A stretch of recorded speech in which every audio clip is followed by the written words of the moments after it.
अस्सलाम वालेकुम my YouTube family.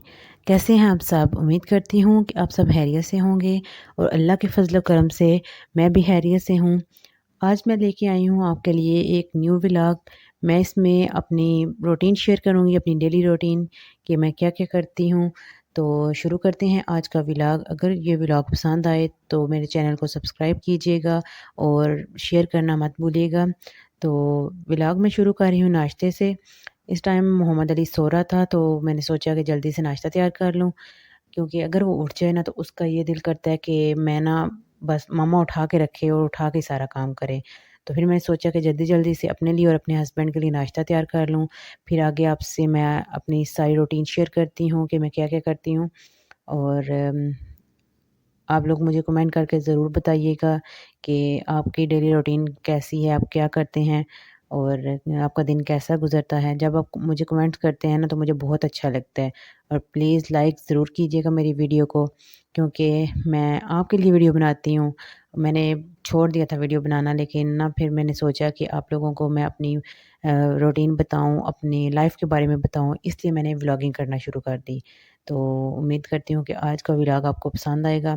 यहाँ पे पराठे बन गए थे तो अब मैं चाय बना रही हूँ। मैं तो चाय नहीं पीती, लेकिन मेरे हस्बैंड बहुत ज़्यादा चाय पीते हैं, इसलिए मैं उनके लिए चाय बना रही हूँ।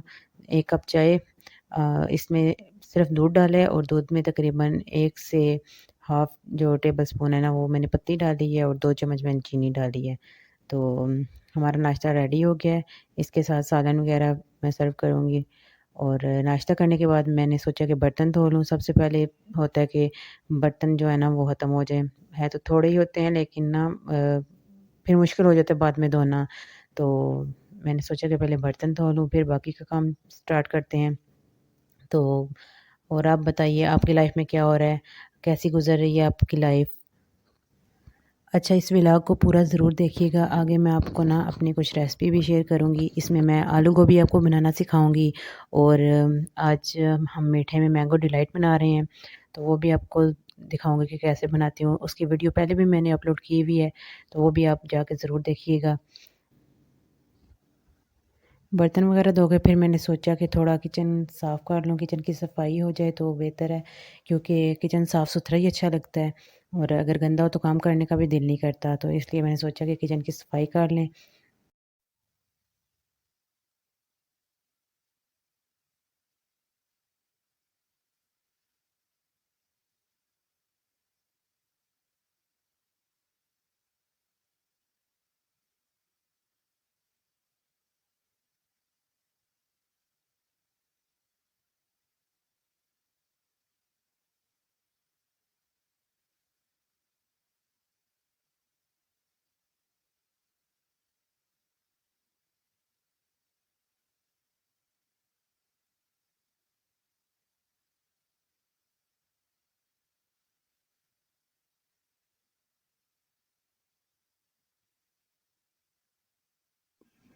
असल में अभी ना स्टार्टिंग है, यानी व्लॉग बनाने की स्टार्टिंग है, तो मुझे इतना पता नहीं है कि ना व्लॉगिंग किस तरह करते हैं, किस तरह वीडियो एडिट की जाती है। लेकिन फिर भी मैं कोशिश करती हूँ कि ना अच्छी तरह वीडियो बन जाए और एडिटिंग एडिटिंग भी अच्छी हो जाए। तो इसलिए अगर कुछ बुरा लगे तो उसके लिए मैं आपसे माज़रत करती हूँ, लेकिन मैं कोशिश करूँगी कि आगे-आगे ना आपके लिए बहुत अच्छी वीडियो बनाऊँ।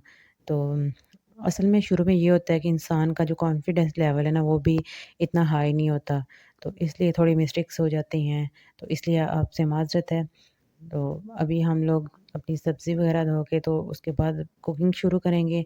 तो खाने में आज मैं आलू गोभी बना रही हूँ।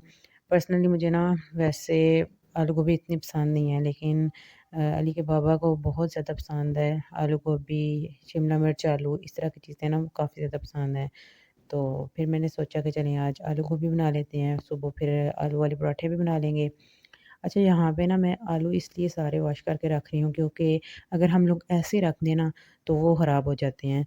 तो धो के रखेंगे, एक तो ये होगा कि जब हमें ज़रूरत होगी हम लोग इसे ना छील के तो बस एक बार धो के इस्तेमाल कर लेंगे। और अगर हम ऐसे ही रख देंगे, एक तो ख़राब हो जाएँगे और दूसरा ये होगा कि उस टाइम हमें ना टाइम भी काफ़ी ज़्यादा लग जाएगा। अगर हमें जल्दी होगी ना तो वो जो टाइम है वो हमारा बचेगा नहीं, हमारा टाइम ज़्यादा ज़ाया हो जाएगा आलू धोने पे।